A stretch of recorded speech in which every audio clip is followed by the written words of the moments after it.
Olá, bom dia! Pode chegar, seja bem-vindo. Nós estamos ao vivo, agora são 8h31 pelo horário de Brasília. Vamos juntos começar esse dia bem informados. A partir de agora, você confere as notícias do Brasil e do mundo desta quinta-feira, 9 de março. Vamos então conferir o cardápio de notícias de hoje. Receita Federal libera o programa de declaração do Imposto de Renda 2023. Chuva deixa São Paulo em alerta, provoca pelo menos uma morte, quedas de árvores e alagamentos. Nos destaques internacionais, Federal Reserve, que é o Banco Central dos Estados Unidos, indica pressões inflacionárias generalizadas no país neste começo de ano. E ainda, Dinamarca inaugura no Mar do Norte o primeiro cemitério de dióxido de carbono, de gás carbônico importado. A gente te conta tudo isso e muito mais a partir de agora. A Receita Federal libera hoje o programa de declaração do Imposto de Renda de 2023. A antecipação busca facilitar a organização dos contribuintes e evitar congestionamentos. Vamos conferir. A expectativa inicial do órgão era de liberar o programa do Imposto de Renda na quarta-feira, dia 15 de março, quando começa o prazo legal para a entrega da declaração de 2023, ano base 2022. De acordo com a Receita Federal, a antecipação vai ajudar o contribuinte. Isso porque ele já pode se organizar e juntar a documentação necessária. Além disso, deve evitar possíveis congestionamentos para baixar o programa. Mas o fisco lembra que as funcionalidades de entrega e transmissão, juntamente com as informações pré-preenchidas, vão começar somente em 15 de março. E o prazo vai até 31 de maio neste ano. A ordem de recebimento das restituições prioriza alguns grupos, como idosos, contribuintes com alguma deficiência ou doença grave e contribuintes do magistério. Normalmente, após o pagamento dos grupos prioritários, a ordem de recebimento tinha por regra a data de entrega das declarações. Desta vez, a Receita Federal informou que será priorizado o pagamento das restituições de modelo pré-preenchido ou que optarem por receber a restituição via Pix. É obrigatório declarar quem recebeu rendimentos tributáveis acima de R$ 28.559 em 2022. O valor é o mesmo da declaração do imposto do ano passado. E o governo lançou nesta quarta-feira um pacote de medidas para marcar o Dia Internacional da Mulher. Entre elas, uma que prevê que salários na mesma função sejam iguais aos dos homens. Mesmo que a medida já esteja prevista na Constituição Federal, não é cumprida na maioria das empresas, mas a promessa agora é de punições.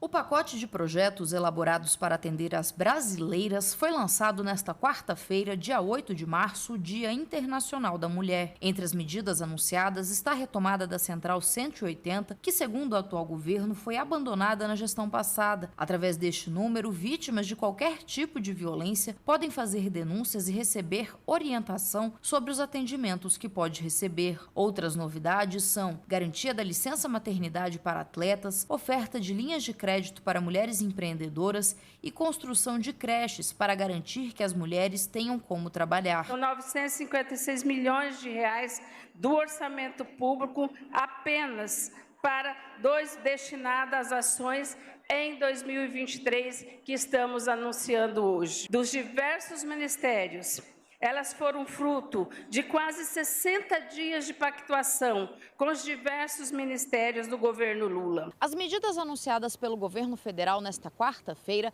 têm o objetivo de combater a violência de gênero e garantir os direitos das mulheres. Um dos projetos assinados pelo presidente Lula prevê equidade salarial entre homens e mulheres.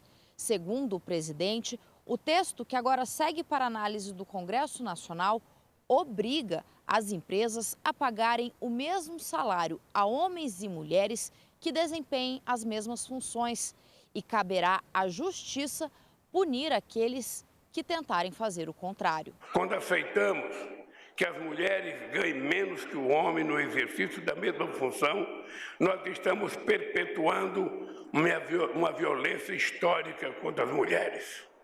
É importante lembrar que nesse projeto de lei que nós estamos mandando ao Congresso Nacional, tem uma palavra, só uma palavra, que faz a diferença de tudo que já foi escrito sobre trabalho igual entre homens e mulheres exercendo a mesma função.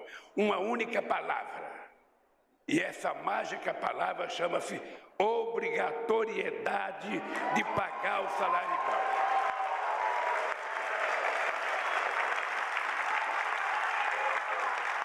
Vai ter muita gente que não vai querer pagar, mas para isso a justiça tem que funcionar para obrigar o empresário que não pagar aquilo que a mulher merece pela sua capacidade de trabalho.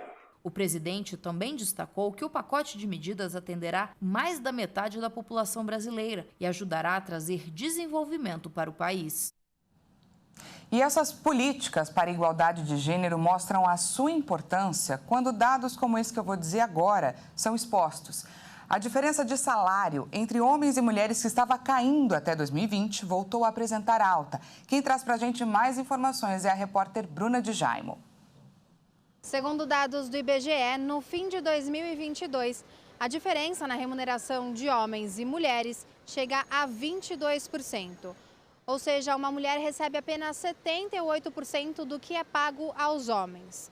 Um dos motivos disso acontecer pode estar relacionado à pandemia, quando muitas deixaram os seus cargos em empresas para cuidar da família, ficando mais tempo fora do mercado de trabalho e, consequentemente, com mais dificuldade para se reinserir.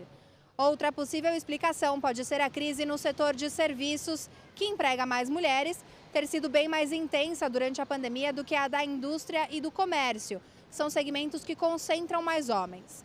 A diferença salarial entre os gêneros segue nesse patamar mesmo quando são comparados trabalhadores do mesmo perfil de escolaridade e idade e na mesma categoria de ocupação.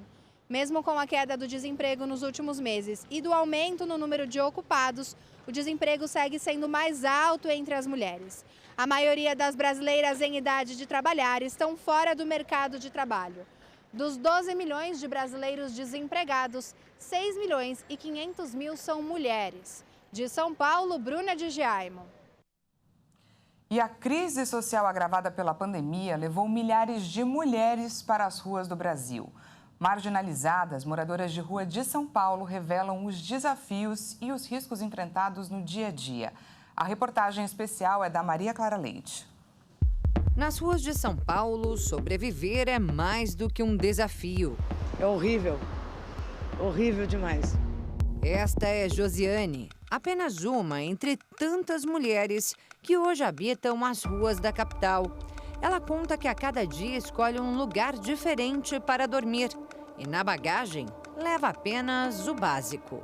Coberta e a escova de dente, né? Tá aí, né? Josiane mostra nas mãos as marcas da vida que deixou para trás quando veio a São Paulo em busca do parceiro. Eles contam que são de Rondônia, onde juntos trabalhavam na lavoura. Nós somos trabalhador, filho. Douglas revela que foi o vício em álcool que o trouxe até aqui para se internar em uma clínica de reabilitação.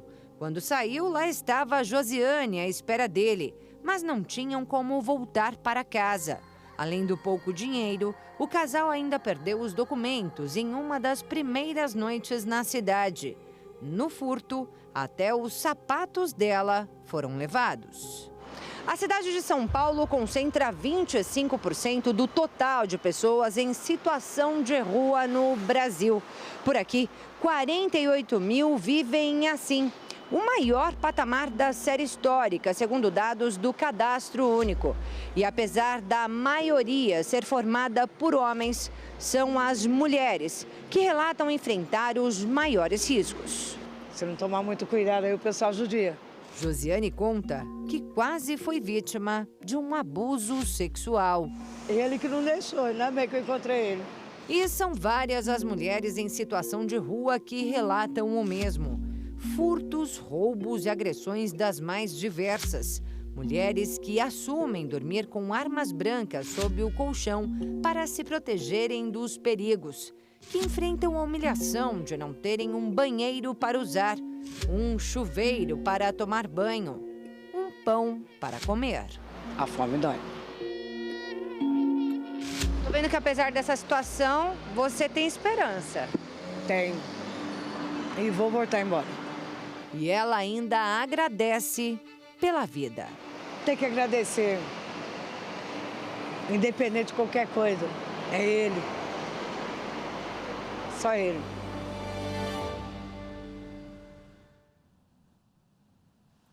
E agora, mudando de assunto, a campanha de vacinação contra a doença, que antigamente era conhecida como a varíola dos macacos, vai começar na próxima segunda-feira. A imunização contra a Mpox será em pessoas com maior risco de evolução para as formas graves da doença. O Ministério da Saúde confirmou que a imunização contra a Mpox vai incluir as pessoas com maior risco de evolução para as formas graves da doença. De acordo com a pasta, a estratégia e o público prioritário para a vacinação foram acordados com os estados e municípios. Uma das prioridades são as pessoas com baixa imunidade, como as com HIV, já que aumentam os riscos do agravamento da doença. De acordo com o Ministério, este público representa atualmente cerca de 16 mil pessoas em todo o país. Também devem ser imunizados os profissionais que atuam nos laboratórios em contato direto com o vírus, como medida preventiva. Para a vacinação pré-exposição, é recomendado um intervalo de 30 dias. Além desses, também está prevista a vacinação para pessoas que tiveram contato direto com suspeitos ou confirmados para a doença. A vacina Jynneos é produzida pela empresa dinamarquesa Bavarian Nordic, sendo um dos principais imunizantes comercializados e já em uso em parte da Europa e nos Estados Unidos no atual surto da doença. A vacina representa perfil de segurança aprimorado e menor capacidade de provocar reações adversas. A formulação utiliza linhagens atenuadas do vírus da varíola. E pela segunda vez na semana, 2 trens do monotrilho da linha 15 Prata bateram em São Paulo. O segundo acidente aconteceu por volta das 4 horas da manhã, durante o trabalho de remoção dos veículos após o acidente que paralisou a linha nesta quarta-feira. O metrô informou que a operação na linha foi interrompida para a conclusão dos reparos na via. Os trens bateram de frente.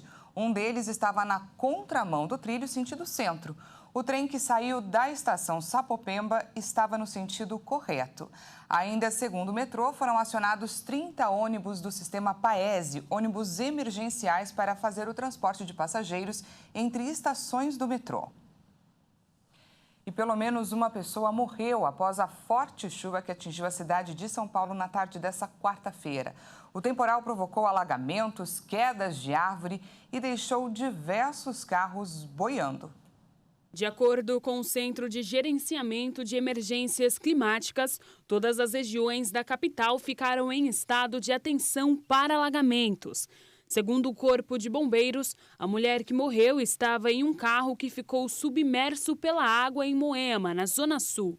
A vítima, que era deficiente física, sofreu uma parada cardiorrespiratória. Os bombeiros informaram que foram abertos 66 chamados para quedas de árvores, 61 para enchentes e 13 para desabamentos. Por causa da chuva, o rodízio de veículos foi suspenso por volta das 7 da noite e a CET informou que haviam 1.166 quilômetros de congestionamento. Em Moema, as alamedas do Jurupis e Jauapere ficaram alagadas. Carros boiaram e foram arrastados. Na Zona Leste, houve queda de granizo em Hermelino Matarazzo. O radar meteorológico do Centro de Gerenciamento da Prefeitura de São Paulo mostrou chuva forte em quase toda a Zona Leste, principalmente nas subprefeituras de Itaquera, Aricanduva Formosa, Guaianazes, Itaim Paulista e Cidade Tiradentes. O mesmo foi observado na Zona Sul, nas subprefeituras de Santo Amaro, Campo Limpo e Cidade Ademar.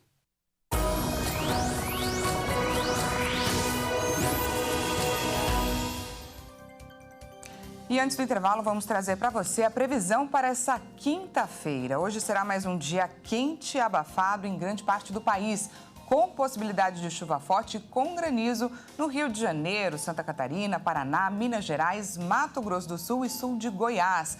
Os alertas para temporais também foram emitidos para alguns estados das regiões Sudeste, Norte, Centro-Oeste e partes do Nordeste e também do Sul. Vamos então conferir como fica o tempo hoje em algumas cidades do país. Começamos pelo Rio de Janeiro, que continua sendo o estado mais quente, como já acontece aí há alguns dias. O dia por lá será de muito calor, com pancadas de chuva pela tarde. À noite, a previsão é de que o céu fique limpo. A máxima chega aos 35 graus. Agora, vamos conferir no sul do país, que enfrenta estiagem. Em Porto Alegre, no Rio Grande do Sul, o dia por lá será de calor, mas olha só, chove por lá à tarde e à noite o tempo também deve abrir. A máxima chega aos 34 graus. Para finalizar, falamos aqui de São Paulo, que, como vimos, foi bastante castigada pelas chuvas na tarde de ontem. Vamos juntos conferir como está o céu agora por aqui na capital, aqui na região da República. Olha só, o céu está bastante limpo, parece até um quadro, não é? A promessa é de que a quinta-feira seja mais um dia quente e com pancadas de chuva pela tarde e à noite. A máxima chega aos 32 graus, portanto, bastante atenção para quem mora aqui na região. E veja a seguir, Federal Reserve, que é o Banco Central dos Estados Unidos, indica pressões inflacionárias generalizadas no país nesse comecinho de ano. E ainda, Dinamarca inaugura no Mar do Norte o primeiro cemitério de dióxido de carbono, de gás carbônico importado. Nós voltamos já, não perca!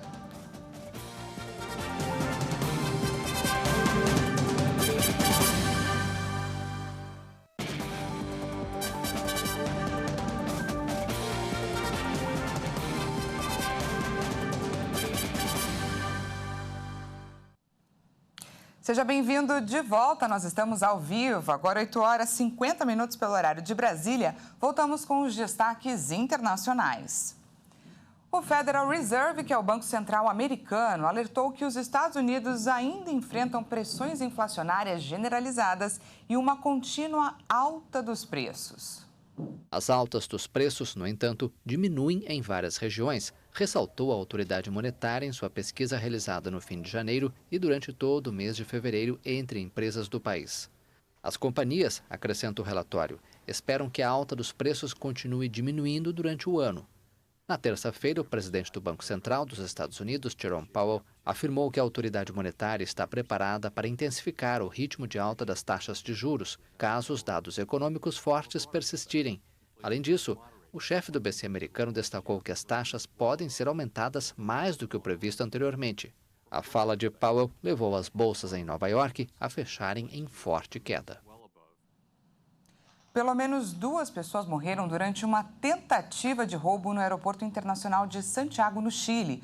Os criminosos tentavam roubar mais de 32 milhões de dólares, o equivalente aí a 166 milhões de reais, enquanto o dinheiro estava sendo carregado em um veículo blindado. O promotor Eduardo Baeza, responsável pela investigação, disse que havia chegado uma carga de valor em um avião da Latam de Miami, que deveria ser retirada pela empresa Brinks, momento no qual os assaltantes invadiram o local. Os seguranças reagiram. No tiroteio, morreram um funcionário da Direção de Aeronáutica Civil e um dos criminosos. Os ladrões entraram às 7 horas e 30 minutos no terminal aéreo em 3 carros, romperam uma grade e se dirigiram à área de cargas. Ao serem surpreendidos, fugiram e atearam fogo a 2 veículos em uma estrada próxima. A Dinamarca se tornou o primeiro país do mundo a enterrar dióxido de carbono importado do exterior. O país inaugurou um local de armazenamento de gás carbônico a 1.800 metros de profundidade no Mar do Norte. A medida é considerada essencial para conter o aquecimento global. Vamos conferir. Liderado pela multinacional química britânica Ineos e pela empresa energética alemã Wintershall Dea, o projeto Green Sand vai permitir armazenar 8 milhões de toneladas de CO2 por ano até 2030. O local fica a 1.800 metros de profundidade no Mar do Norte e, por ironia, é um antigo campo de petróleo que contribuiu para as emissões.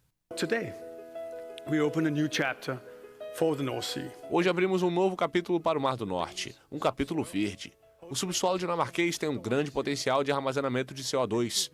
Temos um grande prazer de poder reverter o tráfego nas tubulações e enviar CO2 de volta para o subterrâneo em benefício do clima, da Dinamarca, da Europa e do planeta.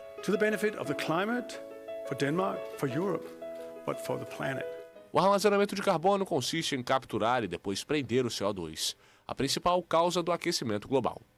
Por muito tempo, a iniciativa foi percebida como uma solução tecnicamente complicada e cara, mas agora é encarada como essencial. Atualmente, existem mais de 200 projetos do tipo em operação ou em desenvolvimento ao redor do mundo. O diferencial do projeto Green Sand é que, ao contrário dos locais existentes que capturam CO2 de instalações industriais vizinhas, ele utiliza carbono recebido de longas distâncias. A Dinamarca deseja a neutralidade carbônica em 2045, por isso, acredita que projetos como Green Sand são essenciais. De qualquer forma, as quantidades armazenadas permanecem pequenas em relação à magnitude das emissões. Além disso, especialistas australianos estimam que o processo intensivo de captura e armazenamento de CO2 emite o equivalente a 21% do gás capturado. A Organização de Preservação de Felinos Selvagens, Pantera, divulgou imagens de uma leoa e 3 filhotes em um parque nacional no Senegal. As imagens chamam a atenção porque os leões da África Ocidental são uma espécie em extinção. Mas graças aos esforços de conservação do parque, a população desses animais chegou a dobrar. Vamos ver. Um vídeo foi motivo de alegria para os grupos de defesa de animais de todo o mundo. A Organização de Preservação de Felinos Selvagens, Pantera, divulgou imagens inéditas de uma leoa e 3 filhotes no Parque Nacional Niokolo-Koba, no Senegal. São leões da África Ocidental que estão sob forte risco de extinção. A espécie é caracterizada por machos com uma juba estreita e sem muito pelo e é geneticamente distinta das subespécies africana ou asiática. A ONG Pantera acredita que haja apenas entre 120 e 375 desses animais na natureza. Reverenciados a ponto de serem citados no hino nacional do Senegal, os leões da África Ocidental foram dizimados pela caça furtiva e pela perda gradual de seu habitat. Acredita-se que Florence, ou Flo, a mãe dos filhotes, tenha dado à luz a 3 ninhadas desde que recebeu um colar de monitoração em 2011. A Pantera trabalha com o Departamento de Parques Nacionais do Senegal em esforços de conservação do leão da África Ocidental. Os esforços conseguiram dobrar a população desses grandes felinos no Parque Nacional Niokolo-Koba para 30 exemplares. Essa edição fica por aqui. Muito obrigada pela sua companhia. Às 10 horas, Kleber Werneck chega com mais informações para você. Até mais!